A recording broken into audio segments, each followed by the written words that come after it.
आखिरकार 53 साल बाद लाक्षागृह और मजार विवाद पर कोर्ट का फैसला आ ही गया।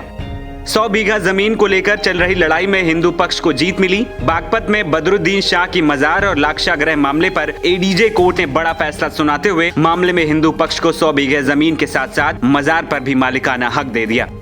इस मामले में कोर्ट ने 10 से ज्यादा हिंदू पक्ष के गवाहों की गवाही दर्ज की थी। बता दें कि सिविल जज शिवम द्विवेदी ने मुस्लिम पक्ष का केस खारिज कर दिया। कोर्ट में इस मामले पर मुकदमा पिछले 53 सालों से हिंदू पक्ष और मुस्लिम पक्ष के बीच चल रहा था। ये महाभारत काल से जुड़े लाक्षागृह का मामला है।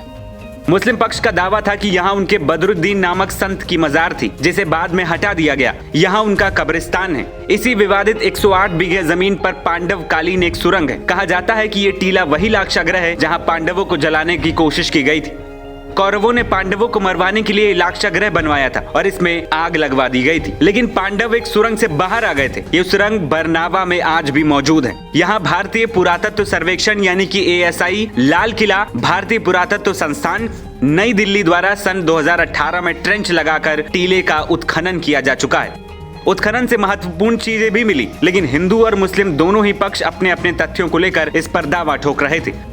लाक्षागृह की साल 1952 में ASI की देखरेख में खुदाई शुरू हुई। खुदाई में मिले अवशेष दुर्लभ श्रेणी के थे। खुदाई में 4500 वर्ष पुरानी मिट्टी के बर्तन भी मिले। महाभारत काल को भी इसी काल का माना जाता है। लाक्षागृह टीला 30 एकड़ में फैला हुआ है। ये 100 फीट की ऊंचाई पर है। इस टीले के नीचे एक गुफा भी मौजूद है। साल 2018 में ASI ने इस स्थान पर बड़े स्तर पर खुदाई शुरू की। यहाँ मानव कंकाल और दूसरे इंसानी अवशेष भी मिले। यहाँ एक विशाल काय महल की दीवारें और बस्ती भी मिलती है। मुस्लिम पक्ष ने कृष्णराज महाराज को बाहरी बताते हुए कहा था कि वो कब्रिस्तान को खत्म करना चाहते हैं और इसे हिंदुओं का तीर्थ बनाना चाहते हैं। हमारे पक्ष में फैसला आया है कोर्ट का। बहुत बढ़िया कोर्ट है। हमारे वकील लोग साहब ने बड़ी पैरवाई की है और सारे जज में सबूत देकर सब जुटाया। पांडवों को फूकने के लिए किला बनवाया था, वहाँ लाक्षागृह बनवाया था पांडवों को फूकने के लिए। और वहाँ जब ही उसे पुरातत्व विभाग ने भी वहाँ घोषित कर दिया। अब वहाँ इसमें ईंट बड़ी चौड़ी चौड़ी 2-2 फुट चौड़ी ईंट निकलती हैं, राख निकलती हैं। आप खुदवा के देख लीजिएगा वहाँ। और कोई कब्रिस्तान वगैरह कुछ था ही नहीं वहाँ। कुछ बरनावत की बात की थी आपने? हाँ, वारनावत बोलते थे पहले उस समय में। उस समय महाभारत काल के समय वारनावत बोलते थे।